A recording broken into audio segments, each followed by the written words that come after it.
नमस्कार, मैं हूं पूजा सिंह और आप देख रहे हैं अपना मध्य प्रदेश का ये खास बुलेटिन। चलिए बुलेटिन की शुरुआत करेंगे आज की कुछ खास बड़ी खबरों के साथ। भोपाल निवास में सरकार के 2 साल पूर्ण होने पर आयोजित अभिनंदन कार्यक्रम का आयोजन किया गया। कार्यक्रम में मुख्यमंत्री मोहन यादव मुख्य अतिथि रहे। वहीं कार्यक्रम में भारी संख्या में लोगों ने भाग लिया। कार्यक्रम में सरकार की प्रमुख योजनाओं और उपलब्धियों को साझा किया गया और जनहित के कार्यों को सराहा गया। वहीं उपस्थित लोगों ने इस अवसर पर सरकार की कामकाजी शैली और जन कल्याण प्रयासों की प्रशंसा की। दुनिया के सबसे लोकप्रिय नेता और काम करने का तरीका भी कितना अच्छा है।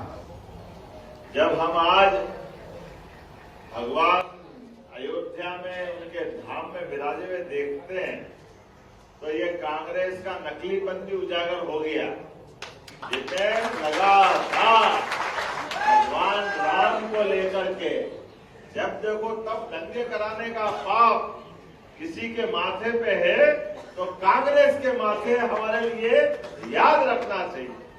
भगवान राम के जन्म स्थान पे लगातार देश को गुमराह करने का काम किया और सच में हमने तो देखा है, आपने भी देखा, भगवान राम का जन्म स्थान का माननीय सुप्रीम कोर्ट के लिए भी जोरदार अभिनंदन करें। लोकतंत्र के हमारे सबसे प्रमुख स्तंभ सुप्रीम कोर्ट ने फैसला दिया तो पूरे देश तो क्या दुनिया में आनंद छाया और कितनी प्रकार के पता नहीं दुनिया ने क्या क्या कांग्रेस और उनने आशंकाएं व्यक्त की थी। सारी आशंकाएं शासन के पास राजदंड होना चाहिए और दंड में दम हो तो नरेंद्र मोदी की सरकार ने करती पूरे देश के अंदर कहीं चींटी भी नहीं मरी और धूमधाम से फैसला भी आया। और पहले पूजा गर्भगृह के पहले भूमि पूजन और बाद में अयोध्या में भगवान राम मुस्कुरा रहे, ये भगवान का ये अनुभव होना है यशस्वी प्रधानमंत्री के माध्यम से आया। और केवल अयोध्या नहीं, काशी विश्वनाथ, बनारस, अयोध्या, मथुरा, माया, काशी, कांची, अवंतिका, पुरी, द्वारा, वतिष्ठ, सप्तैते मोक्षदायिका। अयोध्या का आनंद आया, काशी का आनंद आया और अवंतिका में महाकाल का महालोक छाया, आनंद आया इस बात के। आज हर हर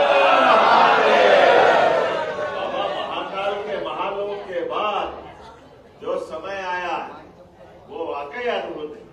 तो आज का दिन हमारे लिए विशेष है, इसलिए सब स्मरण कर रहा हूं। हमारा आज भगवान की दया से, यशस्वी प्रधानमंत्री के आशीर्वाद से हमारे 2023 के निर्वाचन के परिणाम भी आए और परिणाम ने राजा भोज की नगरी में भोज द्वार का भी भूमि पूजन कराया। भोज कितना संयोग है, ये 2 लिखे हैं, 2 साल और इस 2 के अंदर 2 चीज कैसे समा गई पता ही नहीं चला। वैसे तो 9 समाएगी लेकिन अभी 2। पहले राजा भोज आज से 1000 साल पहले उनका शासनकाल था। कितना था? और सुखद संयोग है जब हमारी सरकार के 2 होंगे तो 2000 साल पहले विक्रमादित्य का था।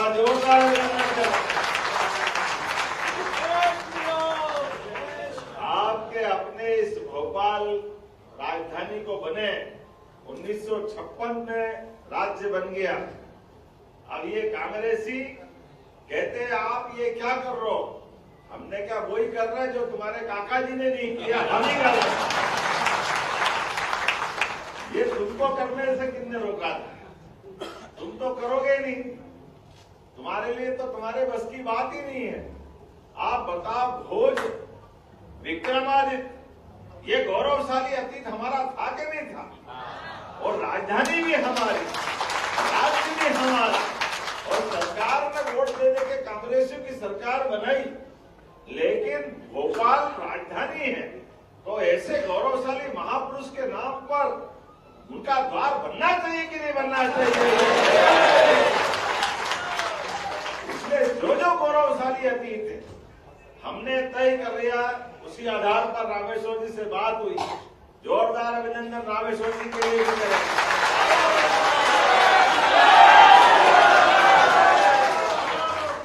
रामेश्वर जी के माध्यम से आप सबका भी वंदन अभिनंदन कर रहा हूं। जब अपने गौरव की बात होगी तो चौड़े चौगान होना चाहिए, डंके की चोट होना चाहिए, आनंद के। और दिवाली होती है तो दिवाली के दिन तो फटाके फूटते ही हैं, उस दिन रोशनी मनती है, लेकिन रावण के मरने से दिवाली चालू हो जाती है, ये हमको याद रखना है। ये जो हमारे तीर्थों के माध्यम से त्योहार जो सिखा देते हैं, सच में ये जो हमारी भावना है, रावण का मरना ये कलुषित भावनाओं का मरने के बराबर है, और दिवाली का होना ये भगवान राम के विजय का आनंद है। इसलिए वो कलुषित भावना के राज्य की राजधानी में ये पहचान के चिन्ह क्यों नहीं बनना चाहिए? तो ये हमारे लिए गर्व और गौरव की बात। जब कितना अच्छा लगेगा, कोई उज्जैन तरफ से आ रहा है, इंदौर तरफ से आ रहा है, तो वो कहेगा कि मैं विक्रमादित्य द्वार तक आ गया, ये सुन के आनंद आ गया। कोई नर्मदा की माता के इधर से आएगा, नर्मदापुरम तरफ से, तो ये राजा भोज के काल में ऐसा कहते बड़ा तालाब आगे नर्मदापुरम तक था, इतना विशाल भोजपुर भी उसी में, इसलिए मंडी द्वीप ये पूरा उसका एक द्वीप के रूप में था। मंडी चारों तरफ पानी पानी था। तो वो अतीत के कालक्रम को जीवन करता हुआ राजा भोज का द्वार भी बनाया, हमारे लिए सौभाग्य की बात।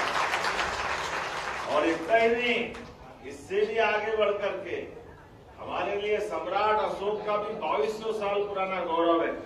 विदिशा के पास सांची का गौरवशाली अतीत, अशोक के अशोक चिन्ह के बिना तो भी नोट नकली लग जाए, अशोक चिन्ह नहीं लगे तो सरकार की आज्ञा अशोक चिन्ह के माध्यम से चारों द्वार में दहाड़ते हुए दिखाई देते हैं। यशस्वी प्रधानमंत्री के नेतृत्व में अशोक का हमने अपनी सरकार के माध्यम से अशोक का अशोक द्वार भी बनाएंगे, और भगवान राम और कृष्ण दोनों का मध्य प्रदेश से संबंध आता है।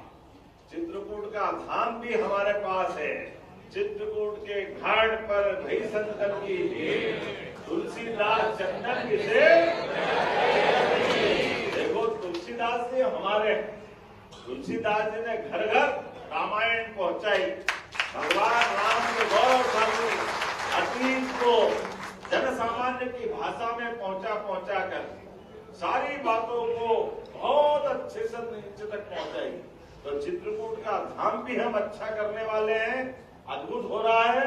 और भगवान राम का स्मरण करके एक द्वार भगवान श्री राम के नाम पर भी बनाने वाले हैं, जिसके माध्यम से हमारी राजधानी का एक द्वार उस भगवान राम के गौरवशाली अतीत से भी जुड़ेगा। और जब भगवान श्री राम की बात कर रहे हैं तो कृष्ण कन्हैया को कैसे छोड़ सकते हैं? बोलो कृष्ण कन्हैया लाल की जय। हमारे यहाँ शिक्षा की महत्ता क्या है? भगवान कृष्ण कंस को मारने के बाद इतना बड़ा पराक्रम किया, और यशोदा मैया के लिए भी जोरदार अभिनंदन करो। माँ ने भी अपने बच्चे को पाला पोसा, कैसा आनंद के साथ कि बलिष्ठ भी बनाया, खूब माखन खिलाया, ताकि कंस को घर में घुस के मारने का पराक्रम भी माता यशोदा के आशीर्वाद से। लेकिन शिक्षा भी दी कि केवल बल नहीं चाहिए, बुद्धि भी चाहिए। और सौभाग्य है आचार्य शांतिबनी का आश्रम हमारे मध्य प्रदेश की धरोहर है, उज्जैन की। ऐसे में शिक्षा की महत्ता स्थापित होते हैं। भगवान शिक्षा ग्रहण करने भी आए, और मध्य प्रदेश से उनके कई इतिहास जुड़े हुए। गरीब अमीर की दोस्ती का सबसे बड़ा उदाहरण अगर दुनिया में कहीं है तो भगवान कृष्ण और सुदामा की दोस्ती का उदाहरण है। ये सच्चे अर्थों में हमको गौरव देता है। और उस दोस्ती में भी कितने संदेश छिपे हैं। कॉलेज स्कूल में हमारे भी बहुत मित्र बने होंगे। हमको भगवान की तरफ देख करके सीख लेना है। हम ही भूल गए हमारे दोस्तों। भगवान अपने दोस्तों को नहीं भूले। और गरीब से गरीब आदमी के प्रति भी कितना प्रेम है। सुदामा जब उनके द्वार पे आए तब तक भगवान द्वारकाधीश हो गए, लेकिन द्वारकाधीश होने के बाद भी एक सबक उन्होंने फिर मार दिया कि आपका दोस्त भले ही गरीब हो, आपसे मदद लेने आए तो आप उसकी आंखें नीची मत होने देना, उसकी पूरी मदद करना। अपने मित्रों को जीवन भर याद रखना और उसको बराबरी का दर्जा दे करके भगवान कृष्ण ने मित्रता दिवस अमर कर दिया। कृष्ण सुदामा की दोस्ती अमर हो गई। तो जब इतनी कहानी सुना रहा हूं तो एक बार उनका भी बनना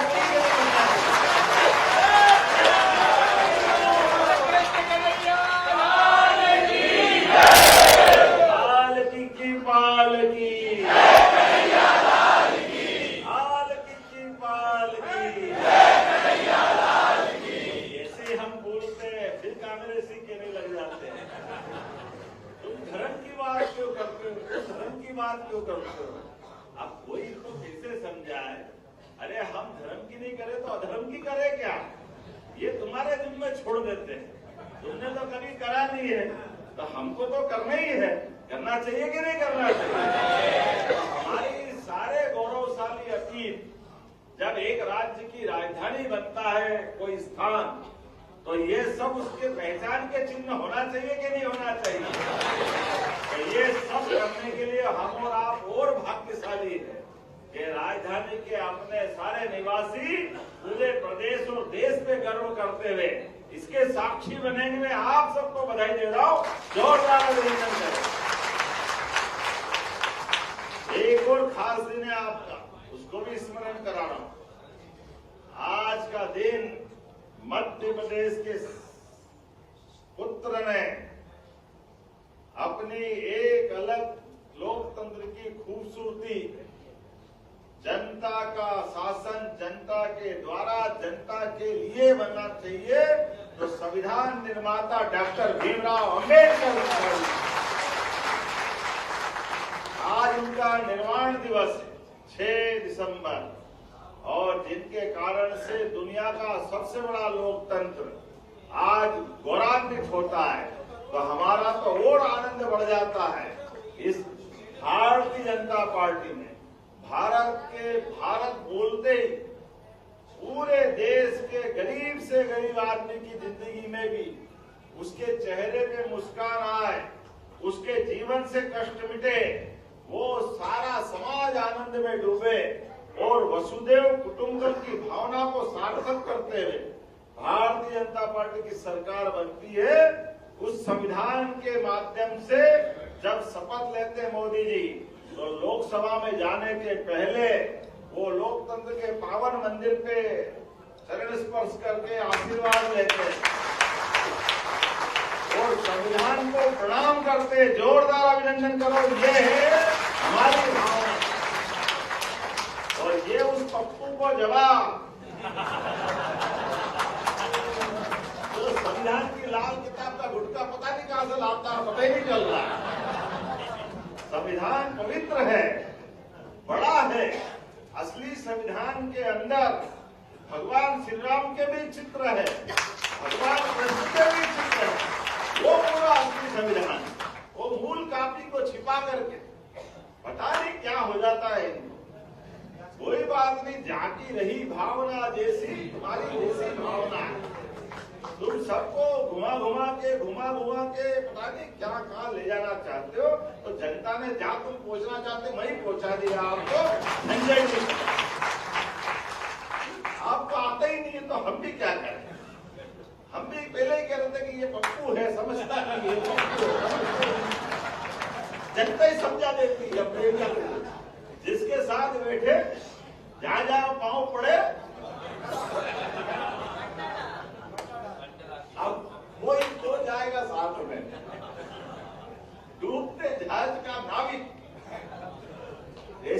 नाव लेके चलते कि खुद भी डूबे। अब क्या कर रहे हैं इनका? कोई बात नहीं, यहाँ हमारे देश में तो और 2-4-10 साल और प्रयास करो भाई। हमारे लिए तो हम तो शुभकामनाएं देते हैं। कोई बात नहीं, अच्छा लोकतंत्र में सब लोग चाहिए। हमारे यहाँ तो इस बात के लिए कोई अंतर नहीं। तो आज के इस अवसर पर बाबा साहब अम्बेडकर जी को भी स्मरण करते, मैं उनको भी प्रणाम करता हूँ, उनके उद्भाव। तो वहीं भोपाल के होम गार्ड्स परेड ग्राउंड में होम गार्ड्स एवं नागरिक सुरक्षा स्थापना दिवस समारोह का आयोजन किया गया। कार्यक्रम में होम गार्ड्स और सुरक्षा बलों की भव्य परेड दिखाई गई और नागरिक सुरक्षा से जुड़े विभिन्न प्रदर्शन और प्रदर्शनी आयोजित की गई। कार्यक्रम का उद्देश्य नागरिकों में सुरक्षा जागरूकता बढ़ाना और होम गार्ड्स में समर्पित योगदान को सम्मानित करना बताया गया। उपस्थित अधिकारियों और नागरिकों ने सुरक्षा बलों की मेहनत और समर्पण की सराहना भी की।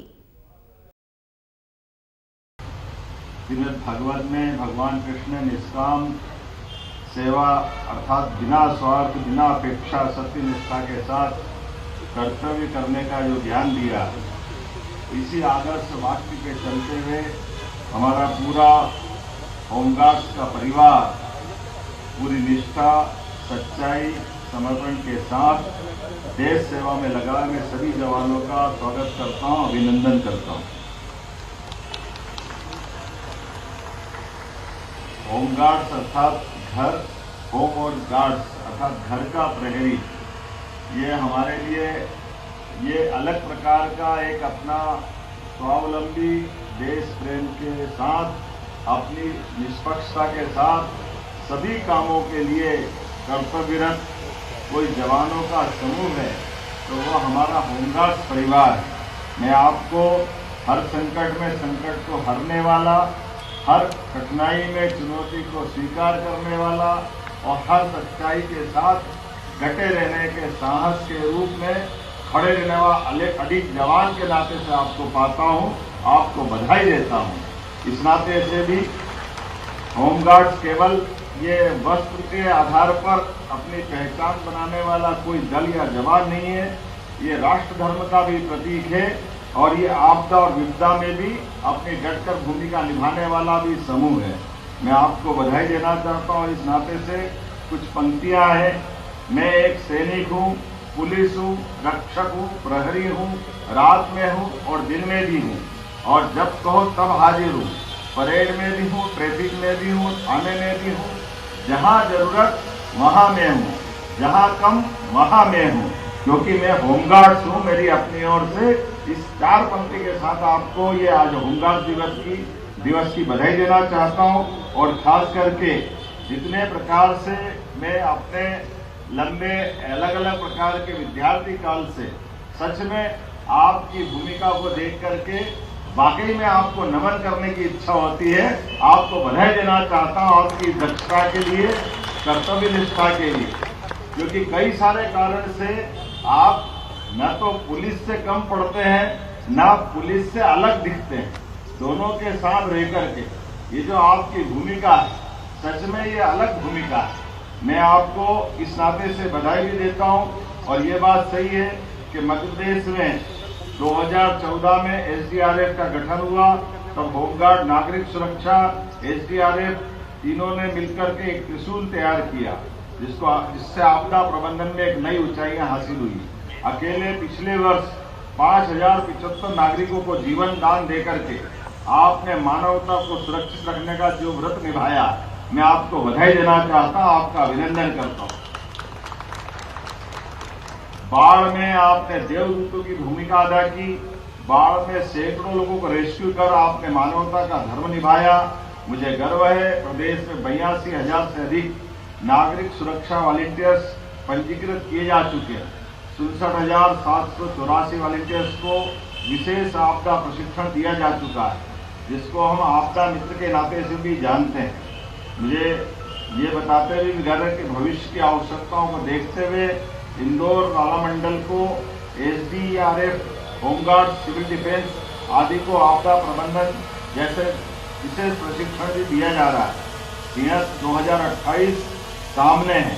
ऐसे में 5,000 से ज्यादा होमगार्ड के जवानों का भर्ती का लक्ष्य हमने रखा हुआ है और खास करके विशेष पिछड़ी जनजाति युवाओं को पुलिस, सेना, होमगार्ड्स को प्रशिक्षण में भर्ती हेतु हमने बेगा, भारिया, सहरिया बटालियन पे भी विचार किया है। मुझे आज इस बात की प्रसन्नता है कि जब आपका ये स्थापना दिवस है तो खाली हाथ आकर के कैसे बात करता, तो कुछ निर्णय भी करके आया हूँ। मुझे इस बात की प्रसन्नता है जब मैं आपसे बात कर रहा हूँ तो मुख्यमंत्री अदम्य साहसिक कार्य हेतु पुरस्कार की भी मैं घोषणा करता हूँ। इस तरह से हमारे 10 रेस्क्यू टीमों को प्रति वर्ष 51,000 के पुरस्कार राज्य सरकार की ओर से दिए जाने की मैं घोषणा करता हूं। इसी मंच से 3 वर्ष में 2 माह के बाध्यकाल आपको भी मैं समाप्त करने की घोषणा करता हूं। साथ ही साथ मंच से प्रतिवर्ष मिलने वाली अनुकंपा अनुदान राशि 360 ये थोड़े कम पड़ते हैं, इसको भी बढ़ाने की घोषणा करता हूं। ये बढ़ाने की आवश्यकता है, इसलिए मैं इसको बढ़ाने की घोषणा करता हूं। अब जब हमारा धार्मिक पर्यटन की दृष्टि से मध्य प्रदेश देश के सर्वाधिक तीर्थाटन कराने वाले राज्यों में से शामिल हुआ है। अलग अलग देवस्थान, चाहे बाबा महाकाल का ज्योतिर्लिंग हो या बाबा ओंकारनाथ का धाम हो, दोनों ज्योतिर्लिंग सहित कई सारे लोग हम बना रहे हैं। तो ऐसे में होमगार्ड्स के लिए 488 पदों की स्वीकृति प्राप्त हुई है। साथ ही साथ हमने कहा कि प्रत्येक मंदिर, देवालय और ऐसे स्थान जो हमारी आस्था से भी जुड़े हैं उसमें होमगार्ड को प्राथमिकता दी जाए। इस दिशा में हम लगातार बढ़ने का निर्णय कर रहे हैं। वैसे तो 1988 के बाद नए जिलों में जब अतिरिक्त बल की बात हुई तब हमने नवीन जिलों के साथ अतिरिक्त पद भी सृजित किए हैं। जब आपसे बात कर रहे हैं तो शासन बहुत सारी तरह से हमारे आपदा प्रबंधन जैसे त्वरित कार्यों के संपादन में भूमिका होने के बाद भी बल के अधिकारियों के लिए, कर्मचारियों के लिए, जवानों के लिए नजदीक में आवास की सुविधा उपलब्ध नहीं, ये कठिनाई देखते हैं। ऐसे में हमने निर्णय किया है कि शासन की योजनाओं में पीपीपी मॉडल और रीडेंसिफिकेशन के आधार पर आवश्यक आवास बनाए जाए, जिसके कारण से हमारे जवान और अधिकारियों के आवास की समस्या भी हल हो। और हमारा तो प्रयास है कि आपको स्थायी रूप से आवास दिला करके आपकी भी मदद की जाए, ताकि ये जो सरकारी आवास से ही जो काम चलता है इसके बजाय स्थायी रूप से, क्योंकि जब प्रधानमंत्री आवास के माध्यम से यशस्वी प्रधानमंत्री पूरे देश का अलग प्रकार से ध्यान रख सकते हैं, तो पुलिस के जवान हो या होमगार्ड के जवान ये कैसे अछूत रह सकते हैं। हमारी इस भावना के साथ आप सबके लिए भी स्थायी रूप से आवास की घोषणा करता हूं। एक बार फिर मैं पुनः आप सबको होमगार्ड्स के स्थापना दिवस की शुभकामना देता हूं। आपकी वीरता, आपकी निष्ठा और आपकी सेवा को नमन। बाबा महाकाल से प्रार्थना है वह आप सभी को स्वस्थ और प्रसन्न रखे। तो वहीं भोपाल में मुख्यमंत्री डॉक्टर मोहन यादव ने राजभवन पहुंचकर राज्यपाल मंगूभाई पटेल से शिष्टाचार मुलाकात की। दोनों के बीच प्रदेश के प्रशासनिक कार्यों, विकास योजनाओं और आगामी कार्यक्रमों को लेकर महत्वपूर्ण चर्चा हुई। मुख्यमंत्री की ये मुलाकात नियमित संवाद प्रक्रिया का हिस्सा बताई जा रही है। राजभवन में लगभग आधे घंटे चली इस बैठक को औपचारिक लेकिन महत्वपूर्ण माना जा रहा है, जिससे शासन की प्राथमिकताओं और जनहित से जुड़े मुद्दों पर भी वार्ता हुई।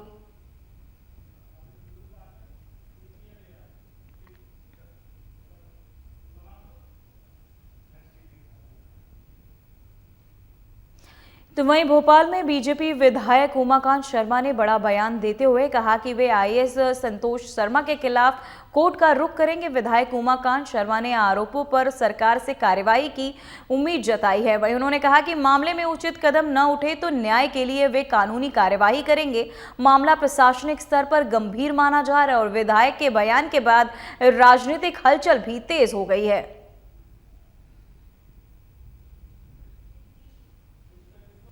तो वहीं मध्य प्रदेश में खाद्यान्न गोदामों का भंडारण रियल टाइम और डिजिटल तरीके से मॉनिटर किया जाएगा। मंत्री गोविंद सिंह राजपूत ने इस सुविधा के लिए 3 हाईटेक लैस लॉन्च किया है। वहीं आपको बताते चले ऐसे ऐप्स भी लॉन्च किए गए हैं। इन ऐप्स के जरिए गोदामों की दूरी और सेंसिंग, अनाज की नमी मापना और आपको बताते चले फ्यूमिगेशन छिड़काव का डिजिटल रिकॉर्ड रखा जाएगा। इससे गोदामों में पारदर्शिता और गुणवत्ता नियंत्रण बेहतर होगी।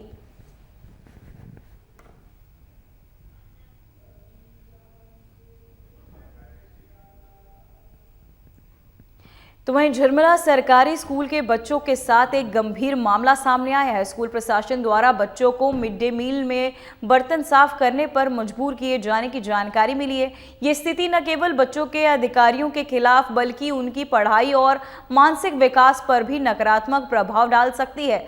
वहीं जिले में करीब 2000 बच्चों का आधार कार्ड अब तक नहीं बना है।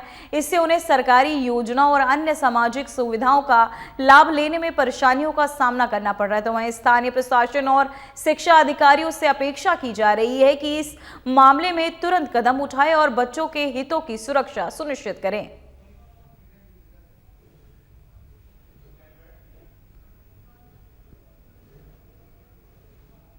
तो वहीं इंदौर में रहने वाली खूबसूरत पाकिस्तानी महिला निकिता ने प्रधानमंत्री नरेंद्र मोदी से मदद की गुहार लगाई। कराची की रहने वाली निकिता ने एक वीडियो जारी करने के लिए भारतीय पति को भारत से डिपोर्ट करने की मांग की है। निकिता का आरोप है कि उसके पति ने शादी के बाद उसे मानसिक रूप से परेशान किया और अब वह भारत में रहकर उसे लगातार प्रताड़ित कर रहा है। निकिता ने पीएम से अपील की कि उसकी सुरक्षा को ध्यान में रखते हुए उसके पति को तत्काल भारत से वापस भेजा जाए ताकि वह न्याय पा सके। मामले की जांच स्थानीय प्रशासन और संबंधित एजेंसियों द्वारा की जा रही है।